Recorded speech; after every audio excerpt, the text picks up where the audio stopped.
Are you always coming up with ideas? Do you marvel at successful business owners? Do you hate being told what to do? Ever take things apart just to see how they work? Are you a dreamer? If you've answered yes to any of these questions, this podcast is for you. Welcome to the Entrepreneurial Enclave with Kevin Wortham, the podcast that focuses on building, maintaining, pivoting, planning, and investing in you, the entrepreneur. But first, a word from our sponsor. Pro Tapes and Specialties is the world leader in tape manufacturing and specialty conversion with over 40 years of experience. In addition to our pro brand of high-quality specialty adhesive tapes, we provide contract converting services that help improve your profitability, streamline your supply chain, and reduce inventory cost. We offer the most complete range of converting capabilities in the industry, such as cloth tape, double-coated tape, specialty tape, paper tape, masking tape, vinyl tape, carton sealing tape, adhesive transfer tape, duct tape, foam tape, electrical tape, filament tape, foil tape, reflective tape. And the tape just keeps on rolling. Visit us online today at www.protapes.com or call us at 800-345-0234. Pro Tapes, it's just how we roll. Good deal. Welcome to another fantastic episode of the Entrepreneur Enclave, Life's Coming Attraction. I am your host, Kevin Wortham. Listen, there is such a thing called 6 degrees of separation, and I believe in it. So today, coming to the platform is my dear friend, Kevin Smith. Talk to me, brother. How are you, man? Thank you so much, Kevin. I'm absolutely great, man, and eternally grateful to be on the podcast today. Absolutely. So when we talked about 6 degrees of separation, you're going to tell us how this all came about. So I recently did a episode with Todd Pipkin, and Kevin, who is dear friends with Todd over 40 years, said, wow. So absolutely. Take it from there, Kevin. Talk to me. Take it from there. Yeah. So, I mean, like you mentioned, man, 6 degrees of separation. Of course, I'm born and raised in Pittsburg, Pennsylvania. Yes. I've now resided in Charlotte for over 30 years. Yes. Telling my age here a little bit, but I'm going to tell you, had a chance to really enjoy several of your podcasts, and here it is, two people that I grew up with, yes, Todd and also Camille White, yes, literally got a chance to get, them, and enjoy their podcast, man, and I said, hey, you know what, Todd, I would love to meet him and see if I can get my company, Access Services, an opportunity to be a part of it. All right, so here we are. So take us from the beginning. You're growing up in Pittsburgh. For you, what was that like growing up in Pittsburgh? Man, I'm gonna tell you, man, I had excellent childhood, man. Yes. So grew up in the Hill District. Yes. The first part of my childhood, and man, have nothing but good memories there. And my dad and mom have always been very, very hard workers, working 2 jobs and 3 jobs, and we got an opportunity to kind of move on up a little bit, and got a chance to move out to Stanton Heights, man. Yes. So I probably moved away from the Hill District around 11, 12 years old, and then lived in Stanton Heights until I then relocated to Charlotte as a grown man. Okay, but I want you to slow down for a second, Kevin. Okay. In the Middle Hill District, there was a barbershop. My man was called Ham. Did you ever get your hair cut there? Man, let me tell you, when you talk about pillars and staples in the community, yes, let me tell you, you were not from the Hill District if you didn't know Ham's Barbershop. So yes, let me tell you, yes, sir. My dad used to take us to Ham's, man, once a week or once every 2 weeks, man. Yes. And I'm gonna tell you, that was really like the country club yes, for sir. African American men in the Hill District, man. I mean, just so many talking points, and it's just literally putting a big smile on my face right now. I can visualize seeing Ham right now in my mind, man. So definitely me and my brother many days got our hair cut in Ham's Barbershop. And what was so funny, Ham did more talking than cutting. I was like, man. Hey, man, it's like you know what you're talking about, man, for Well, sure. no, so I went to Pitt, right? So Yes, sir. oftentimes, and then I did. So my major was urban studies, political science. Wow. Wow. So I did my internship in the Hill District. Oh, I wow. was a part of the Hill District CDC, and so Really? I know that Hill District backwards, forward, like the inside of my hand. So Most certainly. so Most while certainly. I was before I started to take classes up in the Hill District, I would Hmm. often walk to the Hill District to get a haircut because I wanted a haircut. And so the Wow. first barbershop I went to was Ham, and I became good friends with Ham. And Ham would talk more than he would cut. I would have to encourage Ham, like, Ham, I got to get back to class, or Ham, I got to do this. But I enjoyed the Hill District. Yes. Yeah, yeah, Yes, man, that is a yeah, true, yeah, true yeah. statement, man. I So mean, coming up in that community, there's just so many great memories, man. You had parents on every corner. yes, Everybody was supportive of each other, man. So I and miss those days. and then right across the street from Ham's barbershop, and I never heard of this, was Jitney. I never knew we had cabs. I didn't know anything about Jitney, So I was like, Yeah. they like go across the street, get a Jitney, go get a what? Yes, sir. Yes, sir, man. Hey, it was a Jitney Trust. Wasn't Yeah, no Uber, nothing like that. nothing. Wasn't no No, taxi. no, yeah, No, yeah, no, no, no, no, yeah. man. You go to the Jitney stand. Kevin, I got one for you before we get serious about this conversation. Okay. You ever go to Nats? Oh my Come God, on, man. you mean Nats that is now art? Hey, man. Yeah, right. Hey, man, let me tell you, plenty times stopped down in Nats, man. That place is only big enough to hold maybe 20, 25, 30 people, and then you might have 45, 50 people in there. Listen. It was like a double shot, triple shot for $1.10. I was good, Yes, man. sir. Yes, sir, man.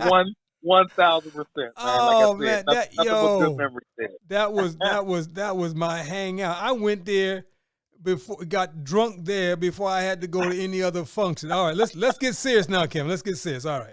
Yes, sir. Yes, So sir. where do you go to high school? Yep. So I went to Peabody High School, Yes. which is in East Liberty, Yes. and I came out of Peabody High School in 1981. Have you been to East Liberty? Man, East Liberty has gone through some serious gentrification, man. Hey, let me tell you something. What? That's not even a name anymore. I think it's called East Shady Side now. What? So they literally, yeah, man. Hey, so I have been. I was actually just in Pittsburgh 2 weeks ago for my Yes. wife's family reunion, man. Okay. And I'm gonna tell you, it is. When you talk about gentrification, Yes. man, it's not even the same place that I left 30 years ago. Wow. Yeah, So you're not at all. So you're at Peabody High. What was Yep, what yep. was your major in high school? What were you interested Yep. in? So pretty much interesting enough, if we looked at my high school, book, for my senior class book, Yes. I had interest back then to be a rad tech, radiology technician Yes. was pretty much what I was steering towards. But I got a football scholarship to Lincoln University in Jefferson City, Missouri. Yes. So I played nose guard at Peabody, and then bang, got a scholarship out to Lincoln University, Jefferson City, Missouri. My really first time, really being away from home. Yes. So, got a chance to go out there and play for a couple of years. I did not finish Yes. at Lincoln University. More coach, kind of almost like one of those things where you kind of had a major setback in life. My coach, who was Cal Jones, pretty much moved on, Wow. and another coach came in by the name of Jack Frost. And when Jack Frost came in, he brought quite a few players with him. Yes. And I was one of the guys that they offered to come back, but not on scholarship, man. So it's like my world was crushed. Wow. Like, hey, you know what? What am I going to do now? Yes. So ended up coming back home after my sophomore year out in Lincoln. Okay. Yep. But Yep, but yep. when does the entrepreneurial spirit hit you, man? When does the bug hit you? Wow, man. I'm going to tell you. When I came home, of course, from Lincoln, I started looking for work. Yes. And as I started looking for work, well, I got an opportunity to get a job at Mellon Bank, Okay. which I'm sure you're very, very familiar with. Absolutely. Yes. Yes. So at Lincoln, I was a communications manager. I was really interested in seeing, how I can get engaged to be on the doggone news somewhere doing, news or get involved in media, if you Yes. will. But nevertheless, got an opportunity to work for Mellon Bank in their management training program, and I worked in their property management division. Yes. And that lasted for a couple years. And let me tell you where the entrepreneurial light came on. And I share this all the time with kids that I mentor. I actually turn a lemon into lemonade. Okay. So our department was outsourced. So imagine going to work one day and you have your lanyard around your doggone neck, Yes. and you take your doggone badge and try to go into the doggone building, and the door's not opening. Wow. And I'm like, what is going on? And here's what's interesting. I was a manager in the property management division, which we overseen janitorial, Yes. preventive maintenance, security, Yes. parking, vending, and landscaping, right? Yes. So the gentleman that came to the door had my nice little box with all of my stuff kindly wrapped up in there. He was one of my employees. So I thought it was a joke. Yeah. And I will never forget. I said, hey, man, let me in my building. That resonates with me today. Let me in my building. And here it is. Come to find out our department was outsourced. And I tell you, man, it was really a pain point for me because, I just had the rug snatched from under me. And Wow. I thought I was going, I'm in corporate America. I'm going to work my way up the doggone ladder and, Yes. kind of retire from here the Yes. next, 20 or 30 years. And here it is. I was let go. So let me stop you, Kevin. How old Yeah. are you at that time when you were let go?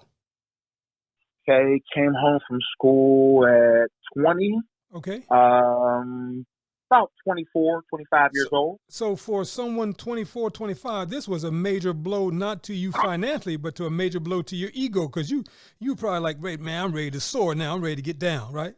100%, man. It Wow. really, I cried like a baby driving home all the way up Baum Boulevard, man. Now, Kevin, what? I know you're doing well now, but just take me back to 24, 25. What were your emotions at that time when the guy is coming to the door, handing Yep. you your box of belongings? What were Well, your first, emotions right there? first I thought it was a joke, Yes. and then it got really real when he handed me my box, Yes. and it has my family pictures in it, and things of that Wow. nature, and also a letter attached to the box that I Yes. needed to contact my superior, who was John Von Weiland, Yes. the next day. Wow. And I was scared. I was Yes. hurt. I didn't have, a lot of money saved up. Yes. I had a car note, paying back, different, credit cards and things of Yes. that nature. So I was really, it was a fearful time as to, trying to figure it out. What's next? Yes. Yeah. So you But, you go ahead. you go home, Yeah. right? You make the phone Yeah. call the next day. Yep. What And kind of conversation are you having with him?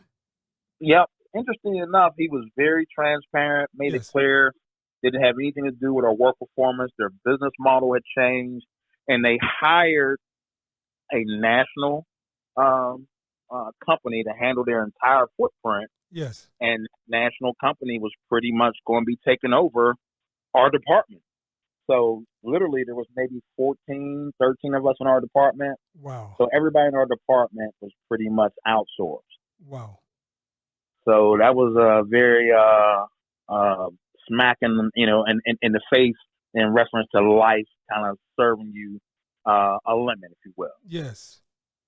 Wow. But let me tell you, at that time, I thought it was the worst thing could ever happen in my life. Absolutely. But let me tell you, that was the birth of Access Service. Okay. So now when That was so you uh, you have the conversation with the guy, you realize that it's not your fault, it has nothing to do with you. yeah. When does, as you said, when does the birthing of Access Services, when does that take place? I got severance. Okay. Of course, I had vacation time built up as well, Yes. and also sick time built up. And once I got the check, and it wasn't much, it was like $6,000-7,000. Yes. I actually took that money, went to Kinko's Copies. I had cards made out, Yes. flyers made out, Yes. and I'm always one to put feet to my face. Yes. I learned a lot about property management at Mellon Bank. It was an excellent training ground. Yes. I learned when it's hot outside, it needs to be cool inside. I learned when it's cold outside, it needs to be warm inside. Yes. I learned that every property needs security, every property needs cleaning, every property needs preventive maintenance. So what I Yes. did is I developed a business plan wrapped around the services that I was managing for the bank, and I literally started getting out in East Liberty, Shadyside, Bloomfield, Lawrenceville, marketing those services. Well, let me stop you because you're the first person I've had on this podcast where I did not have to ask about the business plan. You told me about the business plan. So, brother, ding, ding, ding, ding. I love it. All right. So, listen, let's go back. Now we got to back up now. Why was the business plan so important to you, and when did you think that you needed it? Well, let me tell you, I always learned from my father, hey, Yes. you either, and he was just very process oriented, Yes. and still is to this day. He was like, hey, man, if you don't have a plan, then you're going to fail. Yes. So be clear, know what you want to do, but you have to put a plan behind it.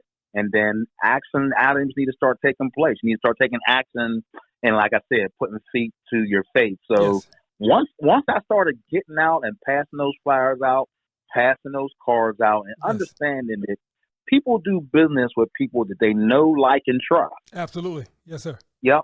Yes, And sir. let me tell you, that business started to grow. Wow. It started to grow. I started doing, Wow. contracts at beauty shops, contract at Firestone, Yes. contract at this healthcare facility. And we were doing janitorial and preventive maintenance for small commercial office space. Yes. Wow. And that business continued to grow and grow in Pittsburgh. Yes. And, I think that, a lot of the work at home was pretty much, as far as the large contracts, are pretty much tied up with unions. Yes. And interesting enough, my brother moved to Charlotte and got married to a young lady. Yes. And when I came down to Charlotte to visit him to go ahead and be the best man in his wedding, Yes. I could not believe all of the growth that was going on here. Okay. If you know anything about Pittsburgh, it's an older yes. town. Oh, yes. There. When I was there, Google wasn't there. It was Yep. still very much blue collar, steel mill, hardcore Pittsburgh, right? Yes. Well, you come down south, the sun is out. There's construction everywhere. It's non-union. Yes. There's a lot of growth and development, new subdivisions going up, cranes everywhere. And, of course, where there's growth, there's opportunity. And Yes. that really got my wheels turning as to, you know what? It's time to move. Okay. Okay.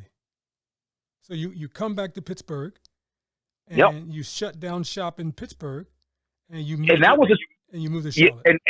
and that was a transition because, your roots are in Pittsburgh, right? Yes. And you have contracts that are in Pittsburgh. Yes. So what I started doing is laying out a plan. Hey, my brother can go ahead and put me up. So I have, a roof over my head. Hey, I need to come back and forth to Charlotte and kind of really learn the lay of the land, get Yes. involved in Chamber of Commerce, start getting engaged in some of these networking opportunities. So literally, I was living in Pittsburgh, but coming back and forth to Charlotte, planting seeds. Wow. Yeah, Wow. yeah. How long Yeah. was this? How long was this process that you were going back and forth from Pittsburgh to Charlotte? Probably around 4 to 6 months. Wow. And over that 4 to 6 month period, of course, you start to cultivate relationships. Yes. And even though I was still living in Pittsburgh, Yes. I was really starting to make some headway and get engaged in potential opportunities here in Charlotte. Got you. And it didn't help or it didn't hurt that you didn't have to compete against the unions. 1,000%, What? man. That's a slam dunk right there, right? Right there, that made all the difference in the world. Yes. Because even though in Pittsburgh maybe was doing a little bit over $110,000, $120,000 worth of business annually in Yes. small contracts, Yes. because these weren't contracts that we were attending every day. It might be 2-3 days a week, or Yes. sometimes one day a week, whatever it could be. A lot of small businesses, right? Yes. The local lawyer, the local accountant, the local beauty shop, the local barber shop. Well, here it is. When I come to Charlotte, without that union presence there, I could start to bid and go after large contracts. Yes. Now let me stop So, you, Kevin. When yes, sir. when you were in Pittsburgh, how many people did you employ? Probably around 12 to Okay. 14 people. And most of those people that I employed were family members, Gotcha. neighbors, church members, and things of that nature. So maybe 12 to 14 at the height of my business in Pittsburgh. And what was the name of your business in Pittsburgh? Access Cleaning. Access Cleaning. Okay. Yes, sir. And let's talk about that name a little bit. yeah. Okay, good. Talk to me. Mellon, that was a hurt piece. That was really getting smacked in the face with something called life, right? Yes. All right. Well, I said to myself, just thinking one day sitting on my couch, I said, you know what? I want to create a business that will give me access to financial freedom and also give me the opportunity where, you know what? I can never have anybody pull the rug from under me again. I love it. So that's what the name. That's how That's what the name Access derives from. Yes. So now, do you still carry the same name in Charlotte now? No, we don't. Okay. So let's talk about that a little bit. So, when I got to Charlotte, man, we really took off in a big way. Yes. We landed first month. Yeah. Who was your first contract in Charlotte? Hey, you're not going to believe this. I hope you're sitting down. I'm sitting down, brother. So look, I went from Pittsburgh to coming to Charlotte. Yes. And here it is, bang, when I leave Pittsburgh, maybe at the height, 12, 14 employees. Yes. And then maybe, a little bit over 120, 130 a year, right? Yes. So, my first contract here in Charlotte was with the NFL, the Carolina Panthers. Get out of here. What? What? How'd you land that one, bro? Yeah, the Carolina Panthers put Access on the map here, man. Wow. And I'm gonna tell you, our business really skyrocketed, and we never looked back. So wait, time out. That's a football team. What you doing? What, you cleaning the locker room, the stadium? What you doing? Yeah, so let's talk about that a little bit. Oh, yeah, come on. A multi-million-dollar contract with the Carolina Panthers. We serviced them. What? Wait, slow down. Wait. You're telling me your very first contract, how did you pull that off, bro? Congratulations. First of all, how did you pull that off? So let's talk about that a little bit. Yes. So when my brother was actually giving me a tour of the city. Yes. My brother's name is Brian. He's giving me a tour of the city. Yes. And he showed me, hey, we got a football team. You see where they're clearing the land over there? Yes. Like, yeah. And man, let me tell you, I noticed a big sign up there. It said F&N Thompson and Turner. Yes. And there was just one little construction trailer out there, right? Yes. And I asked my brother to take me over near the construction trailer. Yes. And I went in that trailer and talked to a superintendent there. Yes. In reference to this stadium you guys are building. I said, hey, who's cleaning this construction trailer? Yes. And he said, we're looking for someone to clean it right now. Wow. Timing is everything, brother. Timing is everything, man. Wow. God is good. All the time. Yeah. So timing is everything. So you go from cleaning the construction trailer. Yes, sir. Okay. And let's talk about how that opportunity grew itself. Yes. So of course that was just the actual general contractor's trailer. Yes. Well, of course, now that this land's being cleared, they're hiring an electrical company. They're hiring a plumbing company. Yes. They're hiring a maintenance company. They're hiring a roofing company. So yes. There was probably an additional 25 or 30 subs that had trailers also. That need to be cleaned. That need to be cleaned. So we started out there doing one trailer. Wow. It led to doing around 26, 27 trailers. Yes. And of course, as this doggone station's being built, well, they're having needs for construction cleaning, interim construction cleaning yes. to clean up behind the subs. as this huge monstrosity is coming out the ground. What? That's all right. I love it. So, I love it. So it's Wow. really a great story, man. We started out there doing construction trailers. From there, we went into the facility, clean up behind the contractors.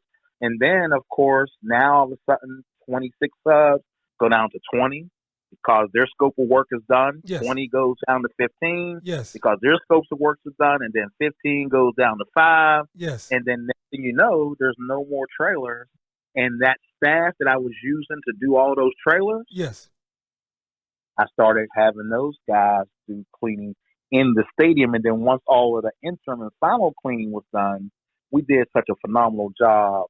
May he rest in peace. One of the owner's sons, his name is John Richardson. He was director of operations. Yes. He sat down and said, "Hey, man, I'd like to negotiate a contract with you to maintain the stadium." That's all right. Oh my God. You know what? I don't even have buttons on this machine. Brother, I'm clapping for you. You hear me? I'm clapping for you. Man, that's all right. So Yeah. let's slow down again. So now Yep. the stadium is built. Yep. You have done such a fantastic job. The That's correct. owner's son, and tell us his Yep, name John one more Richardson. time. His name is John Richardson. John Richardson. Shout out to John. And you said, may Yep. he rest in peace? Yeah. We lost him Okay. several years to cancer, Okay. man. But I'm Okay. going to tell you, class act and gave Yes. me a great opportunity, and we made the most of it. And he said, how would you like to clean the whole stadium? So when you say the whole stadium, you're talking about from top to bottom, the field, the locker room, everything. Yep. So most people don't know, of course, all of your doggone NFL stadiums. You know, literally, yes, you see people out there on the field and you see all the fans in the bowl, Yes. but behind the scenes, you have training rooms, Yes. you have workout areas, you Yes. have tons of office space, Yes. operations, you have medical teams. So we were responsible for all of the interior janitorial for the entire stadium. Even when there was a football game, you had to make sure that you cleaned all that. Yep. So when you have games, there was a second company that was there that was responsible for the bowl. So you had one company that did the exterior Yes. of the building Yes. and the bowl, and then access services maintained all the office space, all the locker rooms, all the workout rooms, all their facilities interior. No, I'm talking about like after the football game was over, who would clean up that part? Like the stadium. That was you? Yep. So that's no.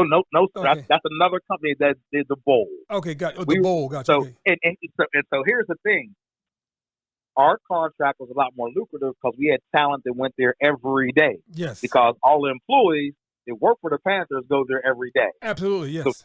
So the contract for the bowl is only after game. Got you. Now, Follow Kevin, let me ask this question, right? Let me ask this question. How Yep. many people at that time, because remember now, you're just driving around with your brother and you say, take me down to that trailer. So you go. That's right. So how many people do you employ at this time of you negotiating this contract? So it's interesting, all I had was the actual job trailers for the subcontractors. Yes. And at that time, I may have had 9 to 10 people that went there on a daily basis to Yes. clean up all of the construction trailers. Yes. Right? Yes. Okay, fine. Now that all of the construction is over, we immediately went from 9 to 10 employees to about 40, 45 employees. Wow. Yeah. Wow. And they went there every day. Now let me stop you for a second. Mhm. When we do this podcast, right? Yep. I always come up with a tagline. What should Correct. be the tagline for this podcast, brother? How to turn lemon into lemonade. Okay, Because let me tell you, okay, that yes, might sir. be too. That might be too long for me to type under the thumbnail. I was going to say, access your dreams. Hey, man, I like that even better. Come on, somebody. I like that even better. I'm gonna text like that to that you even now, better. so you can remember that. Access your I need dream. to write. Yeah, I need to write that one down right now. yeah. I got you. Go ahead, brother. Go ahead. I got you. But go ahead. Yeah. I'm writing that one down right now. Yes. Yeah. So, of course, a lot of notoriety came with that contract, a lot of fanfare, Yes. got me in front of some magazines and in some papers and Yes. things of that nature. Well, So let's slow down. Let's slow. Which magazine did you get in? Which newspaper? Let's talk about that, man. Come on, we got time. okay. Yep. So several articles were in the Charlotte Observer, Yes. which is our local newspaper here. Also, there's a magazine here called Pride Yes. Magazine, which is pretty much African American owned Yes. media outlet called Pride Magazine. So Yes. once that word really got out, we really got some major contracts, Yes. kind of almost like a tailwind, if you will. Yeah. Yeah. We landed General Motors. Wow. We landed Sprint PCS. Yes. We landed Norfolk Southern. So Yes. literally, our footprint of large janitorial preventive maintenance contracts really exploded once we, got that Panther contract. Wow. Wow. Yeah. hmm That's And awesome. so, we may have had 35 to 40 employees, 45 Yes. employees at the stadium. And then, of course, with bringing in all those other accounts, probably at our highest point in terms of, employees that were working for us was maybe around 79 to 85 employees doing janitorial for us. Wow. I love it, man. Yeah. Wow. Yeah. And Blessing. and so when this was all within 6 months of you coming down to Charlotte. Yeah. Pretty much those other contracts probably came into play maybe within the next 24 to 36 months. Yes. It was a very, very rapid growth. Like I said, because so much notoriety came with, securing that Panther contract. Yes. Now, Yeah. now, personal question: do you still have the Yeah. Panther contract? I do not. So Okay. we stopped. Literally, we transitioned. Today we are a talent acquisition firm. Today, Okay. that's who we are. Okay. So remember, I said we started out at access cleaning, Yes. and of course, when the recession hit back 07, 08, right around that area, 09, Yes. a lot of those contracts that we are providing janitorial and preventive maintenance services, those margins really started to get tight, right? Yes. Okay. And I'm gonna mention this a little bit for some other entrepreneurs that listen out there. We were never the small mom and pop. Yes. Physically, myself, me and my business partner, we weren't out there doing that work ourselves, Yes. right? We had employees to execute that work for us, right? Yes. But also, we're not a large national firm either. We've always kind of been in the middle, right? Yes. So with that said, as things are tightening, we're in the middle of a recession, things are slowing down, a lot of these large corporations that we were servicing was looking for ways to save money. Got you. So they started going and doing business with large national providers that can handle their entire footprint. Got you. And also, in addition to handling their entire footprint, us is just doing janitorial and preventive maintenance. Okay, great. But hey, we need a company that can handle our footprint from California to New York. And also, we want you to be able to do the entire, facilities management service package. Got you. And our pockets were not that deep, and we Yes. did not have, that in place. So, of course, a lot of those contracts that we had literally started going out and dealing with large national providers, and our Yes. footprint began to Yes. shrink. And so, adding to that, my business partner's name is Frank Johnson, and man, I'm gonna tell you, man, he has been a true blessing. It's a team effort, Yes. 1,000%. He started saying, "Hey, man, look, let's kind of rebrand, let's retool, let's pivot." Yes. So we transitioned from a janitorial preventive maintenance company Yes. to doing staffing for general contractors. So today, our company name is Access Services. Yes. The three markets that we penetrate is, of course, healthcare, Yes. construction, Yes. and light industrial manufacturing. So Yes. we have talent that goes to work every day in all three of those facets. Wow. So Wow. we're a talent acquisition firm. We literally like, really pivoted and repositioned ourselves, realigned ourselves, Yes. rebranded ourselves Yes. as a staffing provider. Yes. I love it, man. I love it. I love it. Yeah. My dear friend Rick Foreman taught me the Okay. word pivot. So Wow. I'm doing an entrepreneurial class. I don't know, Wow. maybe like 4 or 5 years ago, Yeah. and we're hanging out, we're grooving. Then all of a sudden we get hit with the pandemic, Yes, and he sir. says, "How are you going to pivot?" Yeah. And ever since he said that, like everybody says that, so maybe he coined the phrase pivot. I don't know, but shout out to Rick Foreman. But Yeah. but man, We I literally love it. we literally pivoted, man. And I'm gonna tell you, Yes. it was almost an accident. One of the companies that we were doing some work for Yes. was a large general contractor, and of Yes. course, yeah, we were doing some janitorial for them, doing final cleanup work and intern work. But a manager would say, "Hey, do you have a carpenter? Hey, do you have someone that can do plumbing? Do Yes. you have someone that can drive a forklift?" So literally, Yes. we were actually doing talent acquisition and doing staffing, but not necessarily calling it because we were a janitorial firm. Yes. And literally, Frank said, "Hey, you know what, man? We are going to leverage that." Yes. And so we started reaching out to other general contractors to see what their needs are. Gotcha. And hey, well, we need electricians, we need plumbers, we need carpenters, we need heavy equipment operators. Yes. And I'm gonna tell you, as our janitorial portfolio started to shrink, Yes. our staffing portfolio was growing. Wow. Now let me ask a question. Yep. What about the local airport? Was there Yeah. an opportunity for you guys to be at the local airport, the Charlotte airport? Hey, we're currently working at the airport right now.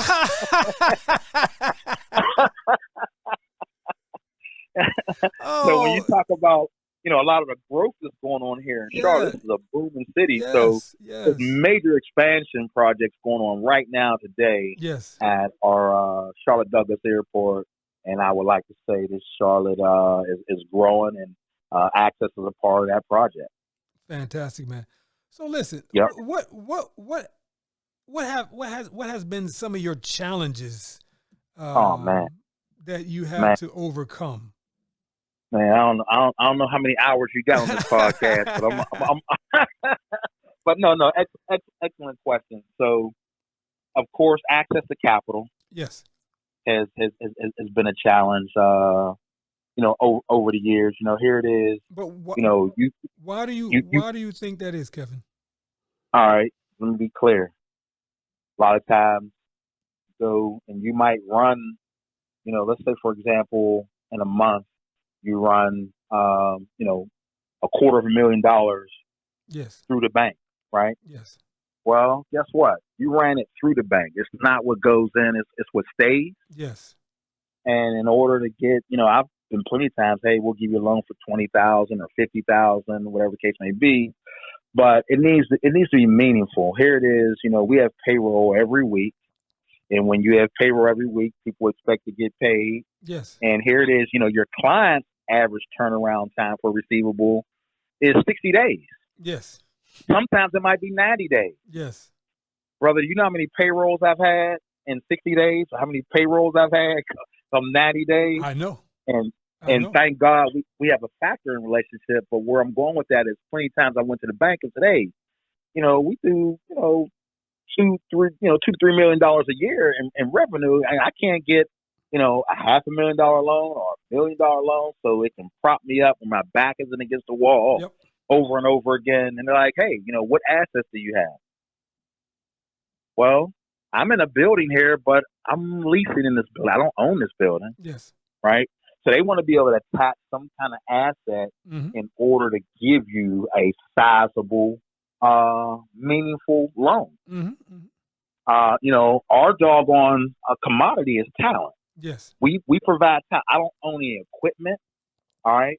All of our people go out the door. Yeah, they have their PPE gear on, their vest, hard hat, helmet, boots, goggles, and gloves. But we don't own equipment. We don't own this building. Yes.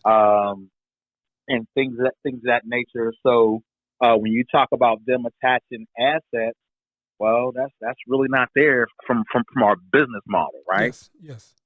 So yeah, I would say it's been a challenge in reference to access to capital. We do have a factoring relationship. It's been a blessing because my business partner says all the time, if we didn't have that, that factoring relationship, we've been out of business a long time ago. Yeah, that was the And first thing that came to my mind when you yep, have to make weekly payroll, yes, sir. but they don't pay like every 60 to 90 days. Yeah, yeah, You screw. So thank God for uh, factoring. yeah. Yeah.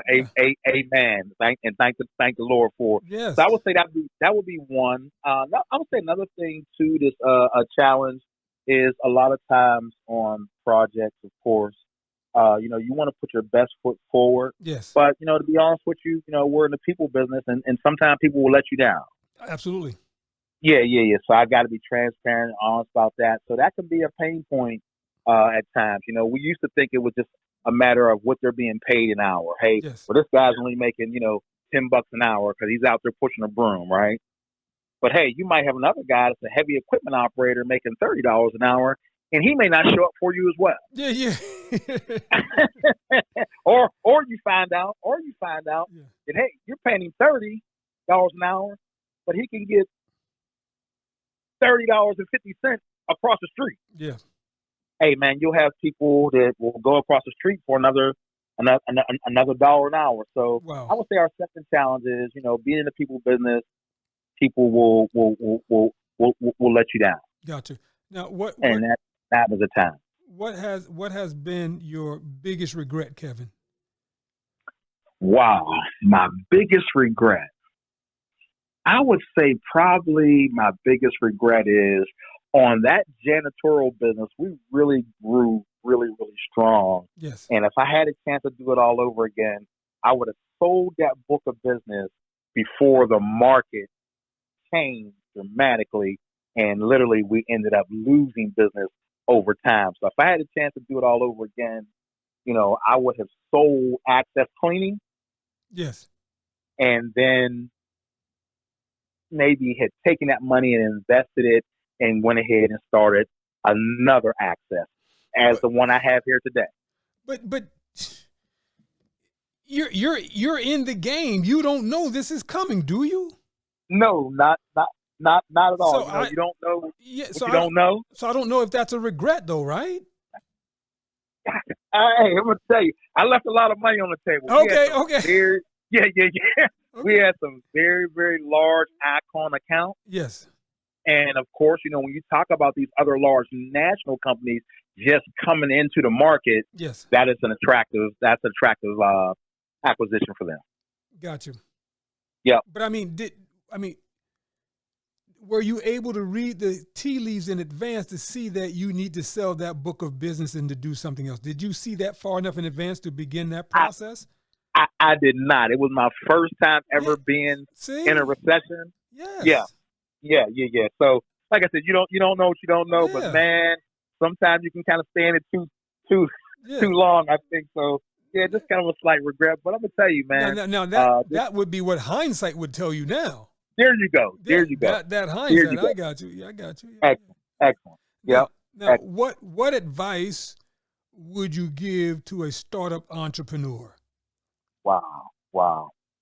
I would say the first thing is have a plan. Yeah, I have a mean, plan. clearly, definitively have a plan Yes. in place. Yes. Second thing I would say is be ready, willing, and able. Yes. Yeah. And also, there's been times where I kind of bit off a little more than I can chew. Yes. My business partner always says I never say no. Yes. I'm always trying to find a way to make it happen. Yes. I would highly recommend to a new entrepreneur, hey, yeah, we all want to drink, we want to eat, but you don't want to put your face up to a fire hydrant. Yeah. All it's gonna do is knock you on your butt. I don't care how thirsty you are. Yeah. It's just gonna knock you on your butt. So Yes. know your capacity. Be Yes. ready. Be ready, willing, and able. And I think you'll be just fine, man. Okay. Now, Kevin, my next Yeah. question is, what has always been your motivation for success? Wow. I'm gonna bring it right back Yes. to my father and my mother. Man. Okay. My mother and my father have Yes. always been one to speak life Yes. And to me, very, very positive outlook. Yes. I watched my father go to work and work 2 and 3 jobs, Yes. always speaking, from a very determined mindset. Yes. And so I have to stand on my father's shoulders and my mother's shoulders and speak to them being my determination. Yes. Yeah. Okay. 1,000%, man. Yes. Okay. Always telling me you can do whatever you set out to do, have goals, Yes. treat people the way you want to be treated. So I got to stand on my parents, man. My father, I've watched him do it. Yes. Now, 3 to 5 years from now, Kevin, where is Access now? Wow. So let me be clear. Access is growing. We have an excellent team. Yes. We're committed to our clients. It's a team effort. My business partner, man, is very, very relentless. Yes. We're an excellent team together. We have excellent recruiting team. Yes. That's headed up by our senior staffing coordinator, Isabella Figueredo. Yes. So with us being a service provider, we know we're only as good as our last day's work. Yes. We try to put the best talent, forward. Yes. We're deeply committed to our work family, Yes. to show up consistently, to make the most of our resources that are available. Yes. We have a team that's committed to drive growth. We have a goal of planting seeds and making more deposits. Yes. Now you said growth. What type of growth are you trying to hit? Are you looking at 15, 10, 25% growth a year? What type of growth are you looking for? Yeah, we're looking for. So right now we're in that $2 to $3 million range. Yes. In reference to gross sales. Yes. And we have a goal to get in that 5 to 7 million within the next 24 months. All right. So you're looking at a 20 to 25% growth annually. 100%. Okay. And look, let me tell you, one thing that COVID has done, and it's a blessing and a curse, there is a ton of opportunities in reference to talent acquisition. Everybody is looking for talent right now. Yes. However, the curse of that is, man, when we did job fairs before, we might have every bit of 20, 35 people come through the door for that job fair. Yes. Now, today, we might see an average of maybe 4 to 5 people to come Wow. to the job fair. Wow. So now there's an abundance of opportunity, but not enough talent. Got you. Now hold that thought, but I want to throw this in there too. Okay. They never mentioned this, right? And you never mentioned this, and I don't know if we mentioned this together. Okay. But do they know that you're African American? Wow. No, listen to what I'm saying. Okay. I'm not saying that to be facetious, but I guess I am. It's like I've done this podcast so far with you, this conversation, and we have not talked about the color barrier. Do you think that your color has been prohibitive in terms of you getting into certain places? Most certainly. Okay. 1,000%. I would rather be transparent and honest about it. Race is always a factor. Now, granted, trust. Yes. There's a lot more when I look at Pittsburg compared to Charlotte. Yes. There's a lot more opportunities for African Americans and African American owned businesses in Charlotte than in Pittsburgh. Just off the bat, right? Okay. I see it every day, right?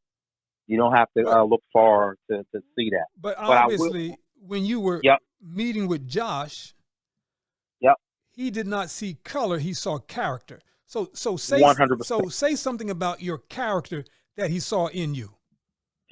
So let's talk about, and his name is John. John, by the way. Sorry. John Richardson. Yep. John. Hey, there's been conversations that I've had with John where he said, you know what? Do you know why I gave you an opportunity? And I said, why? He said, because you were always a man of your word. You did what you said you were going to do. Yes. Always seemed very committed.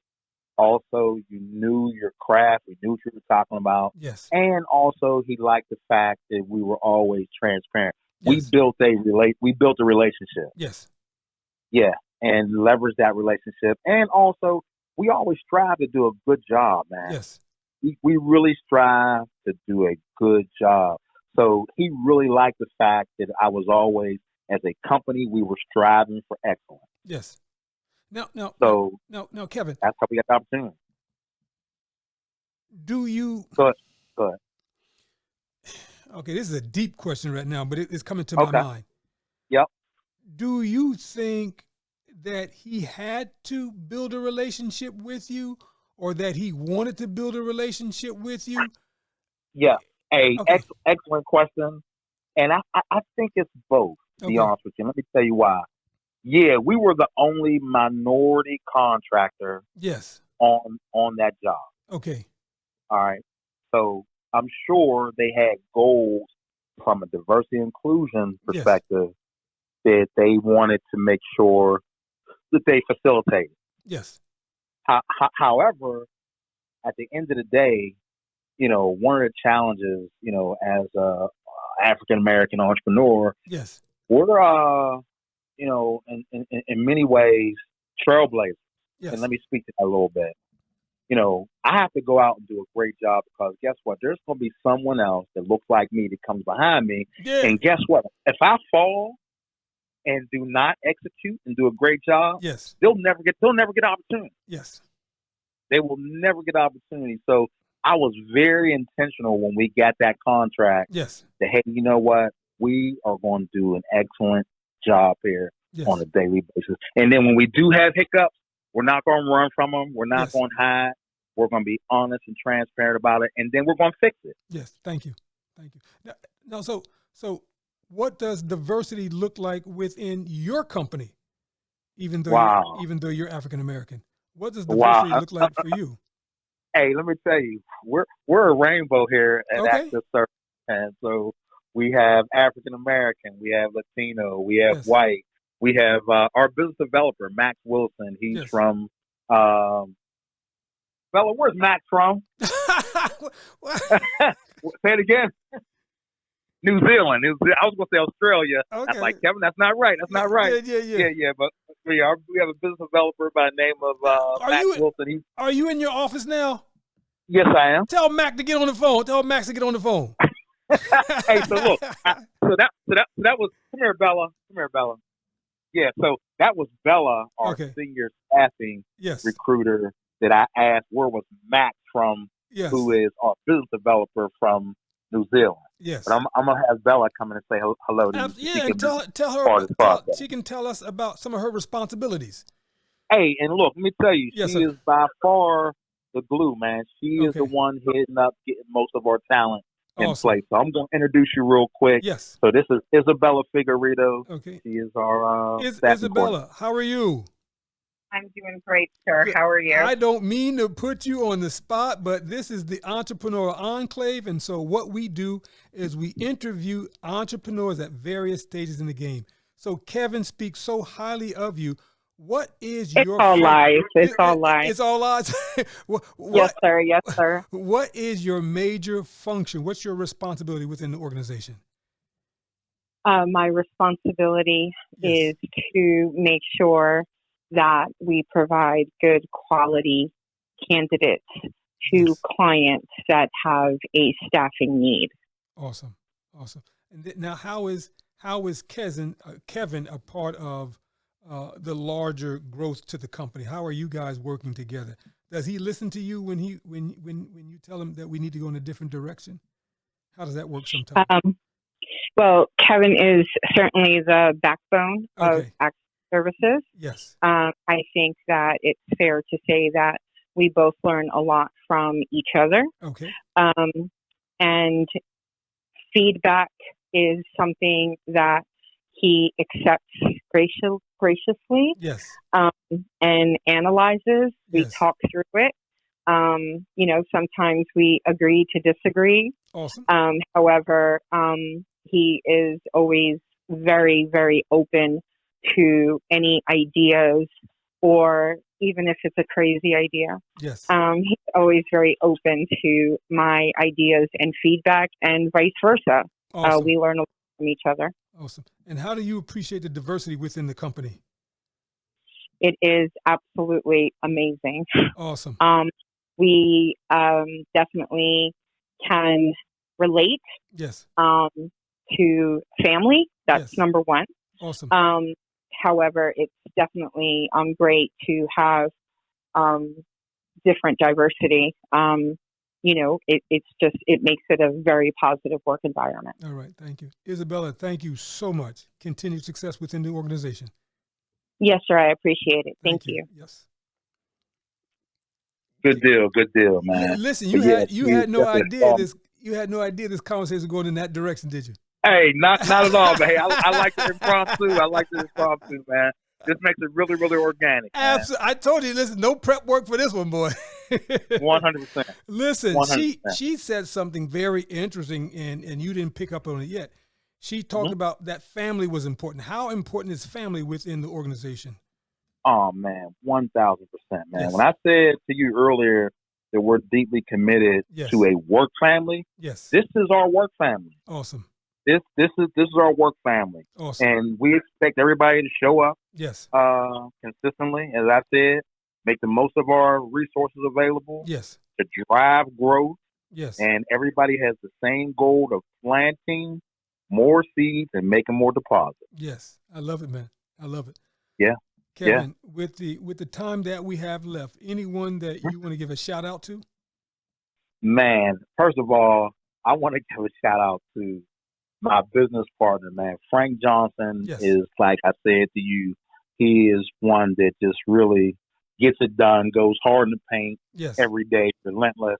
I also want to thank Todd for introducing me to you, man. This has been a blessing. So, Todd, thank you so much. Yes. And, of course, I know you know Camille White as well. Absolutely. Camille, thank you so much because, Camille, you were the first one that I've seen on this podcast. Yes. And I've been watching it ever since. So thank you, I would like to thank the three of them. And then also, last but not least, my father for giving me the drive and determination, and my mother for her love and nurturing and guidance. Awesome, man. Awesome. Any final thoughts, Kevin, on just anything? You've got the platform now, brother. Anything that you want to share with us? Man, this has been a great experience. Yes. I'll make that crystal clear. I don't take it for granted anytime you get an opportunity to express, your brand and share your brand. Also, the challenges that come along the way. Yes. I would like to say to other entrepreneurs up and coming, make sure that you know your capacity. Yes.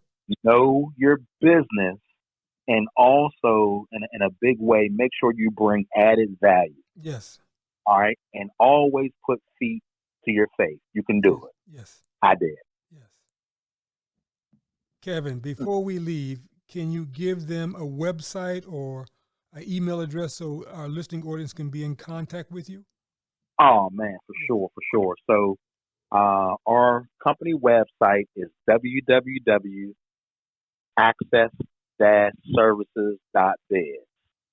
www.access-services.biz.